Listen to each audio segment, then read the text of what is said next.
ഇന്ന് ലീഡേഴ്സ് മോർണിംഗിൽ നമ്മുടെ അതിഥിയായി എത്തുന്നത് SFIയുടെ അഖിലേന്ത്യാ അധ്യക്ഷൻ VP സാനു ആണ്. Shri VP Sanu, good morning. Hello മലയാളത്തിലേക്ക് സ്വാഗതം. Good morning, thank you. Shri VP Sanu, സമ്മേളന നഗരിയിലാണ് അങ്ങുള്ളത്. 18ാമത്തെ അഖിലേന്ത്യാ സമ്മേളനമാണ്. താങ്കളുടെ നേതൃത്വത്തിലുള്ള ഈ സമ്മേളനം പ്രസ്ഥാനത്തിന് എത്രത്തോളം ദിശാബോധം നൽകുന്നുണ്ട്?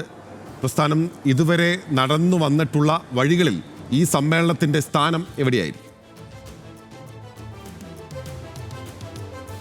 പ്രധാനമായിട്ടും കേരളത്തിലൊരു സമ്മേളനം, SFIയുടെ അഖിലേന്ത്യാ സമ്മേളനം നടക്കുന്നത് 11ാം അഖിലേന്ത്യാ സമ്മേളനത്തിന് ശേഷം 2003 ശേഷം ആദ്യമായിട്ടാണ്. 22 വർഷത്തിലധികം നീണ്ട ഒരു ഗ്യാപ്പ് അതിൽ വന്നിട്ടുണ്ട്. അന്ന് 22 വർഷം മുമ്പ് നടന്നതും കോഴിക്കോടായിരുന്നു എന്ന പ്രത്യേകതയുണ്ട്. അപ്പോൾ ഈ കാലം നമുക്കറിയാം, വലിയ രൂപത്തിൽ SFI ഉയർത്തുന്ന ഒരു പ്രധാനപ്പെട്ട മുദ്രാവാക്യം എല്ലാവർക്കും വിദ്യാഭ്യാസം, എല്ലാവർക്കും തൊഴിലും എന്നുള്ളതാണ്.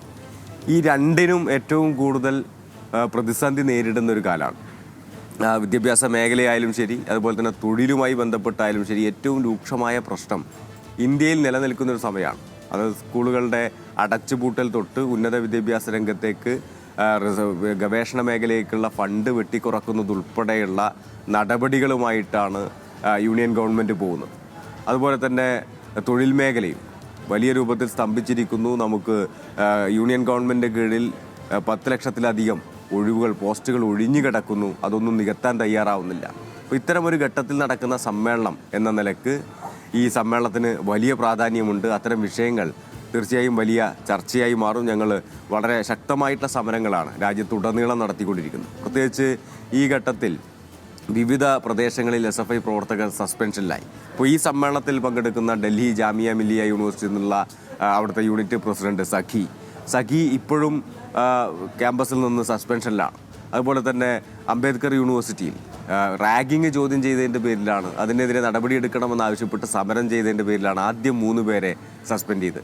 അത് കഴിഞ്ഞ് ആ സസ്പെൻഡ് ചെയ്തവരെ തിരിച്ചെടുക്കണമെന്നാവശ്യപ്പെട്ട് സമരം നടത്തിയപ്പോൾ 5 പേരെ വീണ്ടും സസ്പെൻഡ് ചെയ്യുന്ന സ്ഥിതി ഉണ്ടായി. തുടർച്ചയായിട്ടുള്ള സമരങ്ങൾ അവിടെ നടത്തി. അതിൻ്റെ ഭാഗമായി പിന്നീട് കോടതി ഇടപെടലോടുകൂടി അവർ സസ്പെൻഷൻ റിവോക്ക് ചെയ്യേണ്ടി വന്നു. അതുപോലെ തന്നെ മുംബൈ ടിസിൽ SFIയുടെ സെൻട്രൽ എക്സിക്യൂട്ടീവ് കമ്മിറ്റി കൂടിയായിട്ടുള്ള രാമദാസിനെ ഇത്തരത്തിൽ 2 വർഷത്തേക്കാണ് സസ്പെൻഡ് ചെയ്തത്. ഇപ്പോൾ ആ സസ്പെൻഷൻ അവർക്ക് പിൻവലിക്കേണ്ടതായിട്ട് വന്നു. ഹൈദരാബാദ് സെൻട്രൽ യൂണിവേഴ്സിറ്റിയിലും 2 ഘട്ടമായി, 2024 ഈ വർഷം 2025 2 ഘട്ടമായി വിവിധ സഖാക്കളെ അവിടെ നിന്ന് സസ്പെൻഡ് ചെയ്തു. പോണ്ടിച്ചേരിയിലും സസ്പെൻഷൻ വിഷയങ്ങളുണ്ടായി. ജാദവ്പൂർ യൂണിവേഴ്സിറ്റിയിൽ ഇത്തരം സസ്പെൻഷൻ വിഷയങ്ങളുണ്ടായി. ഹിമാചൽ പ്രദേശ് യൂണിവേഴ്സിറ്റിയിലുണ്ടായി. അപ്പോൾ ജനാധിപത്യ അവകാശങ്ങൾക്ക് വേണ്ടിയിട്ടുള്ള സമരത്തിൻ്റെ ഭാഗമായി ഒട്ടനവധിയായിട്ടുള്ള സഖാക്കളെയാണ് ഞങ്ങൾക്ക് ഈ കാലത്ത് സസ്പെൻഷന് വിധേയമാവേണ്ടി വന്നിട്ടുള്ളത്. അപ്പോൾ അത്തരം ആളുകളൊക്കെ തന്നെ വളരെ സജീവമായി, അത്തരം ആളുകളിൽ 3 പേർ ഈ സമ്മേളനത്തിൽ പ്രതിനിധികളായി പങ്കെടുക്കുന്നു എന്ന പ്രത്യേകതയുണ്ട്. അവരൊക്കെ വളരെ അടിയുറച്ച് തന്നെ സമരരംഗത്ത് നിലനിൽക്കുന്നു എന്നുള്ള പ്രത്യേകതയുണ്ട്. അതൊക്കെ ഈ സമ്മേളനം തീർച്ചയായും ക്യാമ്പസ് ഡെമോക്രസിക്ക് വേണ്ടിയിട്ടുള്ള ക്യാമ്പസ് ജനാധിപത്യത്തിന് വേണ്ടിയിട്ടുള്ള പോരാട്ടങ്ങൾക്ക്, രാജ്യത്ത് നടപ്പിലാക്കിക്കൊണ്ടിരിക്കുന്ന വിദ്യാഭ്യാസത്തിൻ്റെ വർഗീയവൽക്കരണത്തിനും കമ്പോളവൽക്കരണത്തിനുമെതിരായിട്ടുള്ള പോരാട്ടങ്ങൾക്ക് കൂടുതൽ ദിശാബോധവും കരുത്തും നൽകും. ശ്രീ VP സാനു, ഒരു വ്യക്തിപരമായ ചോദ്യത്തിലേക്ക് കിടക്കാം. ഞാൻ മനസ്സിലാക്കുന്നത് അനുസരിച്ച് 9 വർഷമായി താങ്കൾ SFIയുടെ ദേശീയ നേതൃത്വത്തിൻ്റെ ഭാഗമാണ്. 2016 മുതൽ എന്നുള്ളതാണ് ഞാൻ മനസ്സിലാക്കുന്നത്. അപ്പോൾ ഈ ഹിന്ദി ബെൽറ്റാണല്ലോ ഏറ്റവും പ്രധാനപ്പെട്ട ഒരു മേഖല എന്ന് പറയുന്നത്. പ്രത്യേകിച്ച് SFI ഉൾപ്പെടെയുള്ള സംഘടനകൾ ശക്തമായി പ്രവർത്തിക്കേണ്ട, വിദ്യാഭ്യാസ ചൂഷണങ്ങൾ ഉൾപ്പെടെ നടക്കുന്ന ഒരു പ്രദേശമാണല്ലോ. അപ്പോൾ ഈ ഹിന്ദി ബെൽറ്റിലെ ഒരു സംഘടനയുടെ ശക്തി എത്രത്തോളം താങ്കൾക്ക് അത് വിലയിരുത്താൻ സാധിക്കുന്നുണ്ട് അവിടെ നിന്ന് നോക്കിക്കാണുമ്പോൾ? ഹിന്ദി ബെൽറ്റിൽ പ്രത്യേകിച്ച് ഒരു തെരഞ്ഞെടുപ്പുകൾ അതിൻ്റെ ഒരു മാനദണ്ഡമായി കണ്ടാൽ, ഞങ്ങൾ സ്ഥിരമായി ജയിച്ചിരുന്ന സ്ഥലമാണ് ഹിമാചൽ പ്രദേശ് യൂണിവേഴ്സിറ്റി. എന്നാൽ ഹിമാചൽ പ്രദേശ് യൂണിവേഴ്സിറ്റിയിൽ കഴിഞ്ഞ 9 വർഷക്കാലമായിട്ട് 9-10 വർഷമായിട്ട് അവിടെ തെരഞ്ഞെടുപ്പ് പൂർണ്ണമായും നിരോധിച്ചിരിക്കുകയാണ്. രാജസ്ഥാനിലാണ് പിന്നീട് തെരഞ്ഞെടുപ്പ് നടക്കുന്ന ഒരു സ്ഥലം. രാജസ്ഥാനിൽ തെരഞ്ഞെടുപ്പ് നടക്കുമ്പോൾ അവിടുത്തെ സിക്കറിലും അതുപോലെ ജോധ്പൂരിലേക്കുള്ള യൂണിവേഴ്സിറ്റികൾ, ഷെഖാവത്ത് യൂണിവേഴ്സിറ്റിയും സിക്കർ യൂണിവേഴ്സിറ്റിയൊക്കെ തന്നെ തുടർച്ചയായി SFI വിജയിക്കുന്ന സ്ഥിതിയുണ്ട്. അത്തരം യൂണിവേഴ്സിറ്റികളിലുള്ള വിവിധ ക്യാമ്പസുകളിൽ നടക്കുന്ന തെരഞ്ഞെടുപ്പിലും SFIക്ക് സജീവമായിട്ടുള്ള സാന്നിധ്യം അറിയിക്കാൻ വേണ്ടി പറ്റലുണ്ട്. പക്ഷേ 23-ലാണ് അവസാനമായിട്ട് ഈ രാജസ്ഥാനിൽ തെരഞ്ഞെടുപ്പ് നടന്നത്. അപ്പോൾ തെരഞ്ഞെടുപ്പ് നടന്ന് SFI വിജയിക്കുന്ന സ്ഥലങ്ങളിൽ തെരഞ്ഞെടുപ്പ് നിർത്തലാക്കുക എന്നുള്ള രീതിയാണ് കാണിക്കുന്നത്. ഇത്തരം സ്ഥലങ്ങളിലൊക്കെ തന്നെ സജീവമായി, ഞാൻ നേരത്തെ പറഞ്ഞു, ഹിമാചൽ പ്രദേശ് യൂണിവേഴ്സിറ്റിയിൽ സസ്പെൻഷന് ആയിട്ടുള്ള സഖാക്കൾ, അതുപോലെ തന്നെ ഹിമാചലിലെ മറ്റ് ചില കോളേജുകളിലും SFIയിൽ പ്രവർത്തിച്ചു എന്നതിൻ്റെ പേരിൽ ചില ആളുകൾ സസ്പെൻഷനിലാവുന്ന സ്ഥിതി ഉണ്ടായി. അതിലൊക്കെ എതിരായിട്ടുള്ള ശക്തമായിട്ടുള്ള പ്രക്ഷോഭം നടത്തുന്നതിന് വേണ്ടിയിട്ട് അവർക്ക് സാധിച്ചിട്ടുണ്ട്. അതുപോലെ തന്നെ ഉത്തരാഖണ്ഡിൽ വലിയ മുന്നേറ്റങ്ങൾ, അവിടുത്തെ പരിസ്ഥിതി വിഷയവുമായി ബന്ധപ്പെട്ടൊക്കെയുള്ള വിഷയങ്ങളിൽ ഏറ്റവും കൃത്യമായിട്ടുള്ള നിലപാടെടുക്കാനും സമരം നടത്താനും അതൊരു സിവിൽ സൊസൈറ്റിയുടെ മുന്നിലേക്ക് കൊണ്ടുവരാനും ആ സമരം വിജയിപ്പിച്ചെടുക്കാനും ഒക്കെ കഴിയുന്നതിൽ വലിയ പങ്ക് SFIക്ക് വഹിക്കാൻ വേണ്ടി കഴിഞ്ഞിട്ടുണ്ട്. അതുപോലെ തന്നെ ബീഹാറിലും ഉത്തർപ്രദേശിലൊക്കെ തന്നെ, ബീഹാറിലും ഉത്തർപ്രദേശിലൊക്കെ എന്ന് പറഞ്ഞാൽ ഞങ്ങളുടെ സംഘടന സംസ്ഥാന വ്യാപകമായി നിലനിൽക്കുന്ന സംഘടനയല്ല, വളരെ ചുരുക്കം ചില ജില്ലകളിലാണ്. പക്ഷേ ആ ഉള്ള ജില്ലകളിൽ വളരെ സജീവമായിട്ടുള്ള സംഘടനാ പ്രവർത്തനം തന്നെ ഞങ്ങൾക്ക് നടത്താൻ കഴിയുന്നുണ്ട് എന്നുള്ളതാണ് സൂചിപ്പിക്കാനുള്ളത്. ഇപ്പോൾ ഈ സമ്മേളനം പ്രഖ്യാപിച്ചതിന് ശേഷമാണ് ഇപ്പോൾ സമ്മേളനത്തിലേക്ക് എത്തിച്ചേർന്നിട്ടുള്ള ഞങ്ങളുടെ ഗുജറാത്തിലെ സംസ്ഥാന സെക്രട്ടറി സത്യഷ ലേയുവ. സത്യഷ കഴിഞ്ഞ ദിവസമാണ് അവിടെ നടന്നിട്ടുള്ള പഞ്ചായത്ത് തെരഞ്ഞെടുപ്പിൽ വഡ്വാസ എന്ന് പറയുന്ന പഞ്ചായത്തിൻ്റെ പ്രസിഡൻ്റായിട്ട്, അവിടുത്തെ സർപഞ്ചായിട്ട് ഇപ്പോൾ തിരഞ്ഞെടുക്കപ്പെട്ടിരിക്കുകയാണ്. അപ്പോൾ SFI സംഘടന, അപ്പോൾ അവിടെ മറ്റ് ഇടതുപക്ഷ പാർട്ടികളൊന്നും അത്ര സജീവമല്ലാത്ത ഒരു സംസ്ഥാനമാണ് ഗുജറാത്ത്.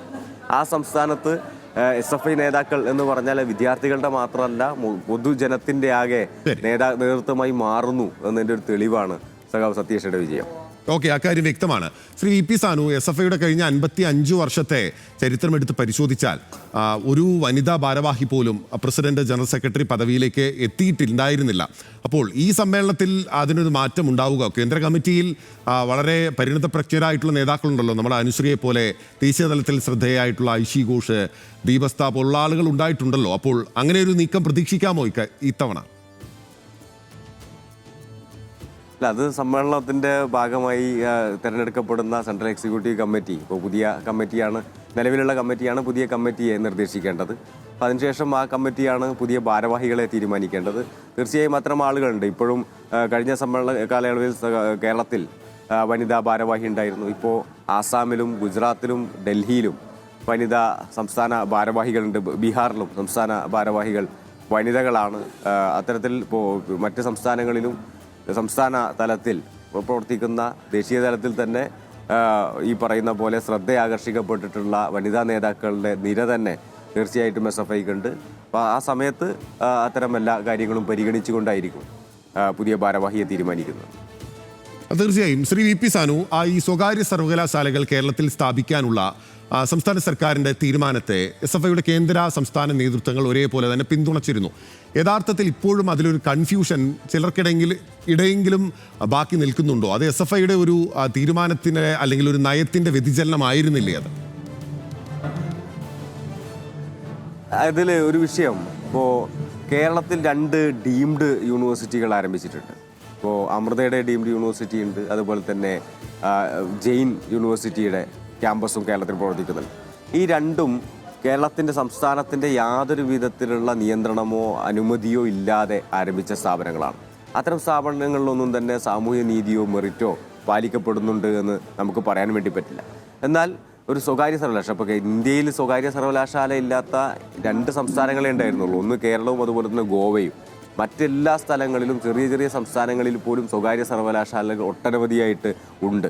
ഇനിയും ഈ ദേശീയ വിദ്യാഭ്യാസ നയം നടപ്പാക്കുന്ന ഈ ഘട്ടത്തിൽ ഒരു സംസ്ഥാനത്ത് നിന്ന് അതിൽ നിന്ന് മാറി നിൽക്കുക എന്നുള്ളത് പ്രായോഗികമായിട്ട് സാധ്യമായിട്ടുള്ള ഒരു കാര്യമല്ല. അപ്പോൾ എന്താണ് ചെയ്യേണ്ടത്? അപ്പോൾ ഗവൺമെൻറ് കൃത്യമായിട്ടുള്ള നിയന്ത്രണങ്ങളോടുകൂടി അത് തുടരാൻ ആവശ്യമായിട്ടുള്ള നിലപാട് സ്വീകരിക്കുക എന്നുള്ളതാണ് അതിന് ചെയ്യാൻ വേണ്ടി പറ്റുന്നത്. അപ്പോൾ ആ നിലയിലാണ് കേരളത്തിൽ ഒരു ഈ പറയുന്ന ബില്ല്, ഈ പ്രൈവറ്റ് യൂണിവേഴ്സിറ്റി ബില്ല് കൊണ്ടുവന്നിട്ടുള്ളത്. അപ്പോൾ ആ പ്രൈവറ്റ് യൂണിവേഴ്സിറ്റി ബില്ല് മറ്റ് സംസ്ഥാനങ്ങളിൽ നിന്നും വ്യത്യസ്തമായി അതിൽ സംവരണം ഉൾപ്പെടെയുള്ള കാര്യങ്ങൾ അതിൽ ഉറപ്പുവരുത്താൻ വേണ്ടി, അത് പ്രാദേശികമായിട്ടുള്ള സംവരണമായാലും ശരി, അത് നമ്മുടെ ഇന്ത്യയിൽ നിലനിൽക്കുന്ന മറ്റ് ജാതിയെ അടിസ്ഥാനപ്പെടുത്തിയിട്ടുള്ള സംവരണമായാലും അത് ഉറപ്പ് നൽകുന്നു. അതോടൊപ്പം തന്നെ അവിടെ വിദ്യാർത്ഥികൾക്ക് പ്രാധാന്യമുള്ള, വിദ്യാർത്ഥികൾക്ക് പ്രാതിനിധ്യമുള്ള വിവിധ ഗവേണിംഗ് ബോഡികളും അതുപോലെ തന്നെ വിദ്യാർത്ഥി യൂണിയനും ഉൾപ്പെടെയുള്ള കാര്യങ്ങൾ അവിടെ ഉണ്ടാകും എന്ന് ഉറപ്പുവരുത്തിക്കൊണ്ടാണ് ആ ബില്ല് വന്നിട്ടുള്ളത്. ആ ബില്ല് വന്നു എന്ന് കരുതി അത് പൂർണ്ണമായും പാലിക്കപ്പെടാത്ത സ്ഥിതി ഉണ്ടായിട്ടുണ്ടെങ്കിൽ അത് ശക്തമായിട്ടുള്ള സമരങ്ങൾ SFIക്ക് എടുക്കേണ്ടി വരും എന്ന കാര്യത്തിൽ ഒരു തർക്കമില്ല. ശ്രീ വി പി സാനു, ഒരു കാര്യം കൂടി, ഇപ്പോൾ ഈ ഭാരതാംബ വിവാദം വളരെ ചൂടുപിടിച്ച് നിൽക്കുകയാണ്. സംസ്ഥാന സർക്കാർ കർക്കശമായ നിലപാടെടുക്കുകയാണ്. നേരത്തെ ആരിഫ് മുഹമ്മദ് ഖാനെതിരായി SFI സ്വീകരിച്ചിട്ടുള്ള നേരിട്ടൊരു ഏറ്റുമുട്ടലിലേക്ക് ഗവർണർ പോലും SFIക്കാർക്കെതിരെ വരുന്നത് നമ്മൾ കണ്ടതാണ്. അപ്പോൾ അതേ സ്ഥിതിയിലേക്കാണോ രാജേന്ദ്ര ആർലേക്കറുടെയും വഴി? ഇവർ രണ്ടുപേരും തമ്മിൽ വ്യത്യാസമുണ്ട് എന്നുള്ളതാണ് ഞാൻ മനസ്സിലാക്കുന്നത്. കാരണം ഒരാൾക്ക് പ്രൂവ് ചെയ്യാനുണ്ട്, അതായത് ആരിഫ് മുഹമ്മദ് ഖാന് ഞാനൊരു വിധേയനായ RSSകാരനാണ് എന്ന് പ്രൂവ് ചെയ്യാനുണ്ട്. അദ്ദേഹം പല പാർട്ടികളിൽ പ്രവർത്തിച്ചു വന്നുകൊണ്ട് തന്നെ അദ്ദേഹത്തെക്കുറിച്ച് അത്തരമൊരു സംശയം ആർക്കും ഉണ്ടാവാം. അത് ഈ അർലേക്കർ അതുപോലെയല്ല. അർലേക്കർ വളരെ കൃത്യമായി RSS വളർത്തിയെടുത്തിട്ടുള്ള ഒരു കേഡറാണ്. അതിൻ്റെ ഒരു പ്രത്യേകത അദ്ദേഹത്തിന് തീർച്ചയായിട്ടും ഉണ്ട്. ഈ പറയുന്ന ആരിഫ് മുഹമ്മദ് ഖാൻ എന്ന് പറഞ്ഞാൽ അദ്ദേഹം വളരെ ഒരു പ്രകടനപരത വളരെ കൂടുതലായിരുന്നു. റോട്ടിലിറങ്ങി നിൽക്കുക, ആളുകളോട് ദേഷ്യപ്പെടുക, മാധ്യമപ്രവർത്തകരെ ചീത്ത വിളിക്കുക, SFI പ്രവർത്തകരെ ഗുണ്ടകളെന്ന് വിളിക്കുക, ഇതൊക്കെ അദ്ദേഹത്തിൻ്റെ ഒരു പതിവായിരുന്നു. പോലീസിനെതിരെ തട്ടിക്കയറുക, ഇത്തരം പരിപാടികളൊക്കെ അദ്ദേഹം പൊതുജനമധ്യത്തിൽ ചെയ്തിരുന്നതാണ്. എന്നാൽ അത്തരത്തിലുള്ള ഒരു പ്രകടനപരത ഇല്ലാത്ത ആളാണ് ഇദ്ദേഹം എന്നുള്ളതാണ് മനസ്സിലാക്കുന്നത്. പക്ഷേ പ്രകടനപരത ഇല്ലാത്ത ആളാണ് പ്രകടനപരത ഉള്ള ആളേക്കാൾ കൂടുതൽ അപകടകാരി എന്നുള്ളതിൽ യാതൊരുവിധ സംശയവുമില്ല. അപ്പോൾ ഏറ്റുമുട്ടൽ എന്ന് പറഞ്ഞാൽ അതൊരു വ്യക്തിക്ക് എതിരായിട്ടല്ല, അത് അദ്ദേഹം ഇരിക്കുന്ന സ്ഥാനവും ആ സ്ഥാനത്തിരുന്നു കൊണ്ട് അദ്ദേഹം ഇന്ത്യയുടെ ഭരണഘടനയ്ക്ക് വിരുദ്ധമായിട്ടുള്ള പ്രവർത്തനങ്ങൾ നടത്തുകയും സംസ്ഥാനത്തിൻ്റെ വിദ്യാഭ്യാസ മേഖലയിൽ നേരിട്ട് ഇടപെടാൻ ശ്രമിക്കുകയും ചെയ്യുമ്പോൾ ഉണ്ടാവുന്നതാണ് അതിൻ്റെ ഒരു അനുരണനമാണ്, അല്ലെങ്കിൽ ഒരു പ്രതിഫലനമാണ് വിദ്യാർത്ഥികളുടെ സമരം എന്ന് പറയുന്നത്. തീർച്ചയായും അത്തരത്തിലുള്ള ചില നീക്കങ്ങൾ അദ്ദേഹവും ആ നിലയിലേക്ക് വരുന്നുണ്ടോ എന്ന ചില സംശയങ്ങൾ ഈ പറയുന്ന ഇപ്പോൾ വന്നിട്ടുള്ള വിവാദവുമായി ബന്ധപ്പെട്ട് ഞങ്ങൾക്കുണ്ട്. നേരത്തെ തന്നെ അദ്ദേഹം പല വിധത്തിൽ കേരളത്തിലെ വിദ്യാഭ്യാസ മേഖലയിൽ ഇടപെടാൻ വേണ്ടി ശ്രമിക്കുന്നുണ്ട്. ആ സമയത്തെല്ലാം അതിനെതിരെ ശക്തമായിട്ടുള്ള നിലപാടുമായിട്ട് SFI വന്നിട്ടുണ്ട്. കൂടുതൽ കടുപ്പിക്കേണ്ട സ്ഥിതിയിലേക്ക് വന്നത് ഇപ്പോൾ ഈ വിവാദവുമായി ബന്ധപ്പെട്ട ഭാരതാംബ വിവാദവുമായി ബന്ധപ്പെട്ടിട്ടാണ്. അത് അദ്ദേഹം ഒരു വെല്ലുവിളിയായിട്ട് ഏറ്റെടുത്തിട്ടുണ്ട് എന്നാണ് തോന്നുന്നത്.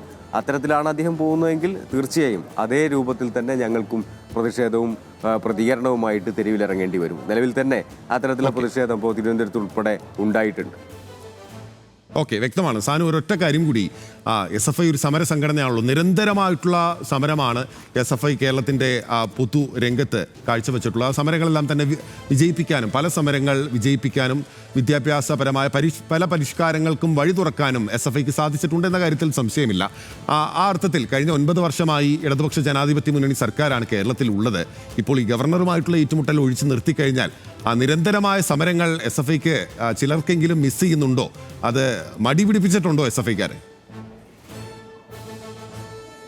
ഒരിക്കലുമില്ല. കാരണം കഴിഞ്ഞ കുറച്ച് നാളുകൾ നിങ്ങളൊന്ന് എടുത്താൽ മതി.